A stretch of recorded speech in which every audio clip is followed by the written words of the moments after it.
balitang ASEAN, ilang paraan upang makatipid sa konsumo ng kuryente at pangangalaga sa kalikasan ay sinusulong sa bansang Vietnam. Kabilang narito ay ang pagkakaroon ng green construction na gawa sa energy-efficient building materials. Silipin natin yan mula kay Beth Kachin. 30% ng total energy use Vietnam ang nakukonsumo ng mga gusali. Bukod dito, ang pagkonsumo ay naglalabas din ng carbon dioxide na nakakapagpalala sa climate change.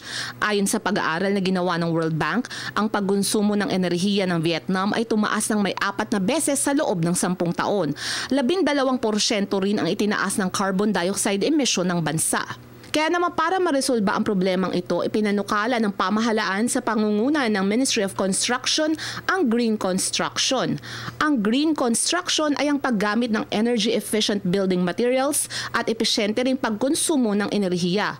At para lalo pang mapalawak ang kaalaman ng mga tao tungkol dito, isang workshop ang ginawa sa Hanoi. Sa nasabing workshop, naglabas ang mga espesyalista ng certification system na kanilang tinawag na EDGE o Excellence in Design for Greater Efficiencies. Sa bagong sistemang ito, kailangang inspeksyonin kung ang mga gamit sa tulad ng ilaw, elevator at iba pa ay nakakatulong upang makatipid sa pagkonsumo ng enerhiya at tubig. Sa certification system na ito o EDGE, inaasahang 43,000 megawatt-hours ng enerhiya ang matitipid kada taon. Para sa Telebisyon ng Bayan, Elizabeth Kachin.